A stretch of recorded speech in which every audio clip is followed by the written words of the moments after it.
વાસુદેવ તથા નેમનાથ ભગવાનનો જન્મ.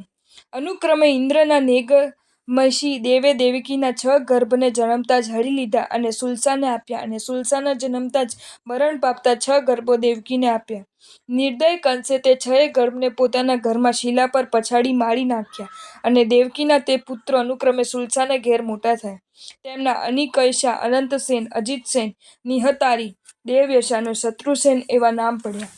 પછી ફરીવાર દેવકી ઋતુસ્નાતા થઈ, ત્યારે રાત્રિના શેષ ભાગે તેણે સિંહ, સૂર્ય, અગ્નિ, હાથી, ધ્વજ, વિમાન અને પદ્મ સરોવર એ 7 સ્વપ્નો અવલોક્યા. તે જ રાત્રિએ તેને ગર્ભ ધારણ કર્યો. સ્વપ્નના પ્રભાવથી શુભ દોહદવાળી દેવકીએ સમય આવતા શ્રાવણ માસની કૃષ્ણ અષ્ટમીએ અર્ધરાત્રે કૃષ્ણવર્ણી પુત્રને જન્મ આપ્યો. તે વખતે તેની ખબર રાખવા કંસે જે રક્ષક પુરુષોને રાખ્યા હતા, તેઓને વસુદેવના ગ્રહ દેવતાઓએ પોતાની શક્તિથી નિદ્રાયુક્ત કરી દીધા. દેવકીના કહેવાથી વસુદેવે તે બાળકને લઈ જઈને ગોકુળમાં રહેલા નંદની સ્ત્રી યશોદાને અર્પણ કર્યો, અને તેને બદલે યશોદાની તત્કાલ જન્મેલી પુત્રી લાવીને હર્ષથી દેવકીને અર્પણ કરી. પછી કંસના પુરુષો જાગૃત થતાં તે પુત્રીને લઈને કંસની પાસે આવ્યા. તે પુત્રીને જોઈને કંસને વિચાર થયો કે એ મુનિનું કહેવું મિથ્યા થયું, કેમ કે આ 7મો ગર્ભ તો સ્ત્રી થયો, માટે બલવાન એવા મારું આનાથી મૃત્યુ થશે નહીં. આવો વિચાર કરી તે પુત્રીની માત્ર નાસિકા છેદીને સેવકોને પાછી આપી. આ બાજુ દેવકીનો 7મો બાળક ગોકુળમાં દેવીઓથી રક્ષાતો મોટો થયો. કૃષ્ણવર્ણી અંગ હોવાથી તેનું નામ કૃષ્ણ એવું નામ પડ્યું.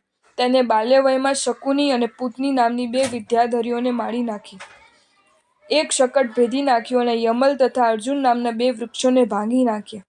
તે ખબર સાંભળી કોઈ પર્વની આરાધનાનું બહાનું કરીને દેવકી બીજી સ્ત્રીઓની સાથે હર્ષ પામતી નિરંતર ગોકુળ આવવા લાગી. કૃષ્ણની રક્ષા કરવાને માટે વસુદેવે રામ, બલભદ્રને આજ્ઞા કરી.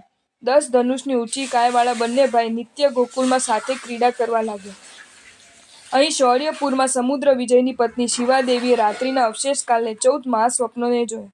તે વખતે કાર્તિક માસની કૃષ્ણ દ્વાદશીએ અપરાજિત વિમાનમાંથી ચ્યવીને શંખકુમારનો જીવ શિવાદેવીના કુક્ષીમાં ઉત્પન્ન થયો. અનુક્રમે શ્રાવણ માસની શુક્લ પંચમીએ શિવાદેવીએ શંખલંચનવાળા કૃષ્ણવર્ણી કુમારને જન્મ આપ્યો. તે જ વખતે 56 દિક્કુમારીઓએ ઘરમાં અને 64 ઇન્દ્રોએ મેરુગીરી ઉપર હર્ષથી તે પુત્રનો જન્મ મહોત્સવ કર્યો. રાજા સમુદ્ર વિજયે પ્રાતઃકાલે મહોત્સવ સાથે અપરાધીઓને કારાગૃહમાંથી છોડવા વગેરે સત્કર્મ કરી કુમારનું અરિષ્ટનેમી એવું નામ પાડ્યું. ઇન્દ્રની આજ્ઞાથી અપ્સરાઓ પ્રભુનું લાલન પાલન કરવા લાગી, અને દેવતાઓ સામાન્ય વયના થઈને ક્રીડા કરવા આવતા. એક દિવસ સ્વજનોથી પરિવરેલા સમુદ્ર વિજય રાજા ઉદ્યાનમાં ક્રીડા કરવા ગયા. તે ઉદ્યાનમાં શ્રી નેમિનાથને જોઈ સૌધર્મપતિએ હર્ષથી દેવતાઓને કહ્યું, આ જગતમાં રાજા સમુદ્ર વિજય ધન્ય છે.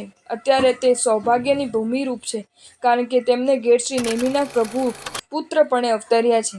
આ શ્રી નેમિનાથ પ્રભુ બાળક છતાં તેમનામાં જે સત્વ રહેલું છે તેવું સત્વ બીજા કોઈ દેવમાં કે દાનવમાં કહી શકાય તેમ નથી. એક તરફ આ પ્રભુનું અદ્ભુત બળ રાખી અને બીજી તરફ 3 જગતનું બળ રાખીએ તો પણ મેરુ અને તલની ઉપમા થાય. આ પ્રમાણે સૌધર્મપતિના વચનો સાંભળી કેટલાક દેવતાઓ તે સહન કરી શક્યા નહીં.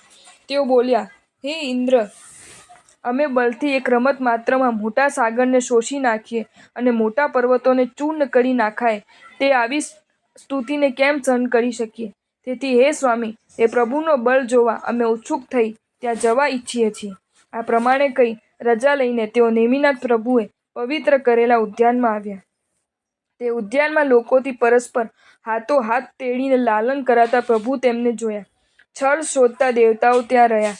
એક વખત નિર્જન સ્થળમાં પારણામાં વિશ્રાંત થયેલા પ્રભુને જોઈ તેઓ ચોરની જેમ તેમને હરી ગયા અને પ્રભુને લઈને આકાશમાં ચાલ્યા. 1.25 લાખ યોજન ગયા પછી પ્રભુએ અવધિ જ્ઞાનથી દેવતાઓને ઉત્પન્ન થયેલો વિકાર જાણી લીધો. તત્કાલ પ્રભુએ લેશ માત્ર બળ બતાવ્યું એટલે તે દેવતાઓ એવી રીતે નીચે પડ્યા કે તેના આઘાતથી પૃથ્વીમાં 100 યોજન ચાલ્યા ગયા. તે સ્વરૂપ જોઈ દેવોની ઉપર દયા લાવીને ઇન્દ્ર નેમિનાથ પ્રભુની પાસે આવ્યા અને બોલ્યા, હે વિશ્વત્રાતા, હે જગતના નાથ, ગર્વના ભારથી ભગ્ન થયેલા ગરીબ દેવોને હવે હેરાન કરો નહીં. હે નાથ, તમારા વિના આ સંસારમાં બીજો કોણ રક્ષક છે? માટે હે કૃપાળુ, એ દીન દેવતાઓની ઉપર અનુગ્રહ કરો. હે સ્વામી, તમે અશરણના શરણ છો અને બાળરૂપ છતાં પરાક્રમમાં અબાળ છો. આથી વિશેષ સ્તુતિ શું કરવી? એવી રીતે સ્તુતિ કરી દેવોને છોડાવી પ્રભુને પારણામાં મૂકી પ્રભુને ખમાવીને ઇન્દ્ર સ્વર્ગમાં ગયા. શ્રી નેમિનાથ પ્રભુનું આવું અપ્રતિમ બલ જોઈ સમુદ્ર વિજય વગેરે સર્વ હર્ષ પામી ઉત્સવપૂર્વક નૃત્ય કરવા લાગ્યા. તે દેવો પણ પ્રભુના પ્રાસાદમાં મહોત્સવ કરીને હર્ષથી શ્રી નેમિનાથ પ્રભુનું સ્મરણ કરતા કરતા પોતાના સ્થાનકે ગયા. ત્યારથી માંડીને શ્રી નેમિનાથ પ્રભુ કરોડો દેવતાઓથી રક્ષણ કરાતા પ્રતિદિન વૃદ્ધિ પામવા લાગ્યા. જો તમને આ વિડીયો ગમ્યો હોય તો આ વિડીયોને લાઈક કરો અને મારી ચેનલ જૈન ફેક્ટ્સ એન્ડ સ્ટોરીઝને સબસ્ક્રાઈબ કરો. ધન્યવાદ.